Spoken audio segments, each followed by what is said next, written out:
Today's video, I'm going to talk a little bit about critiquing feathers on birds. I think sometimes, especially in the laced varieties, we are prone to overlook individual feathers and look at just the feathers from the surface rather than getting into the lower extremities of the feather to really see the extent of the quality of the markings in the plumage.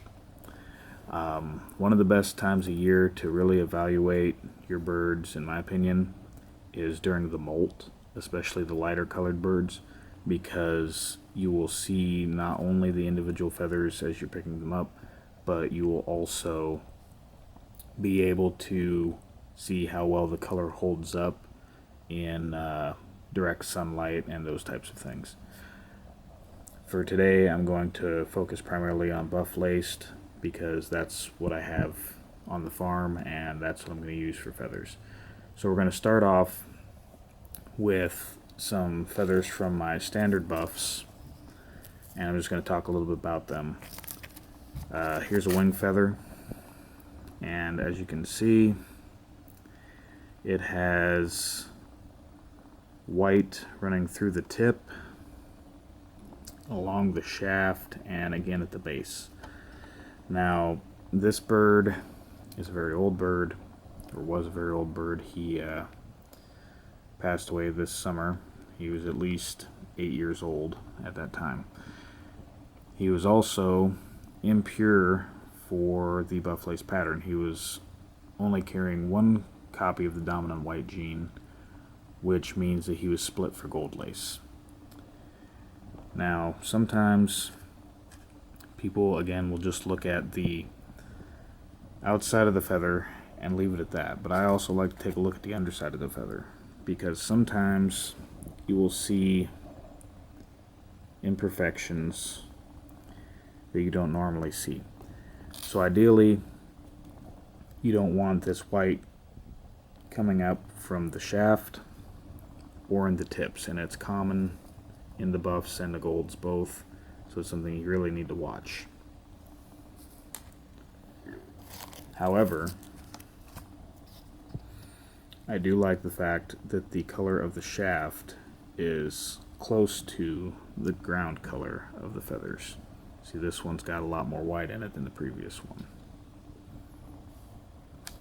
Now, as I said, this bird's split for gold lace, and it's not as noticeable in his wing feathers, but once I show you the tail feathers, you'll see it more evident. Here is a tail feather, and again, not very good color in it. It's mostly white. As you zoom in on it, you see these little black marks, and some of the feathers I'm going to show you are even more prominent. And here's what I'm talking about when you flip the backside over. You don't really notice it on the outside. When you flip it over, you see what looks like oil stains or little black dots. And what that is black leakage that is caused by the bird having only one copy of the dominant white gene. You also see a little bit of insect damage there.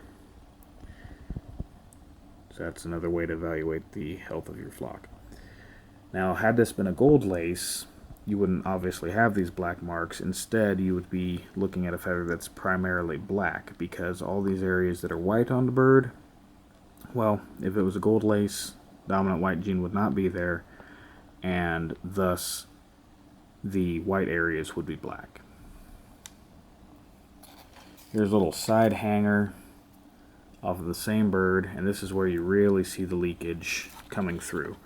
Some people would actually probably mistake this feather as one coming off a toll bunt, but it's just a gold lace, or excuse me, a buff lace that has black leakage.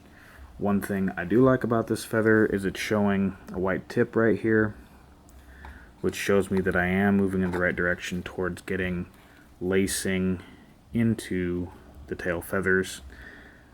But I've got a long ways to go, because you have to really cement in that solid ground color in order for the lacing to have a chance to really show itself.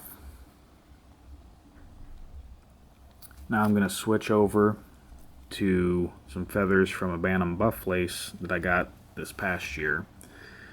And this bird is not split, and generally speaking, the coloration in your laced birds are usually better in Bantams. There's just simply more people raising Bantams. You know, you're able to, not that I'd recommend it, but in past generations they have outcrossed to Seabrights, and that has greatly improved the lacing on the Bantams. So we'll start with this feather here. Good clean white fluff, good color in the shaft, and if you follow the lacing, it's pretty even in thickness all the way around. It's a little thin at the tip, but it does appear to go pretty much the entire length around the feather. It is a little bit light on the one side of the feather. Here's another tail feather. This again is from the Bantam buff lace. Now, as you can see, nice definition to the lacing. Color's pretty rich out here, but it does fade the closer you get to the end. And again, here you can really see the lacing following all the way down.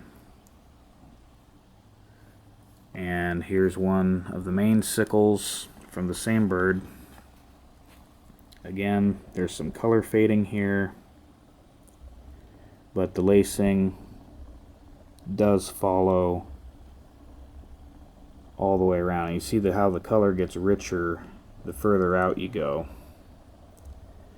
And ideally you want that color to be a little more uniform, so you just got to focus on getting that color to follow all the way down, which will in turn help with your lacing definition.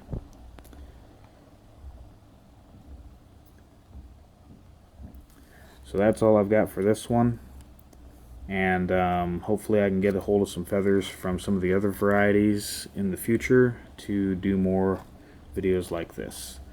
If there's certain parts of the plumage that you'd like to see addressed, just comment in the comments below. Thank you.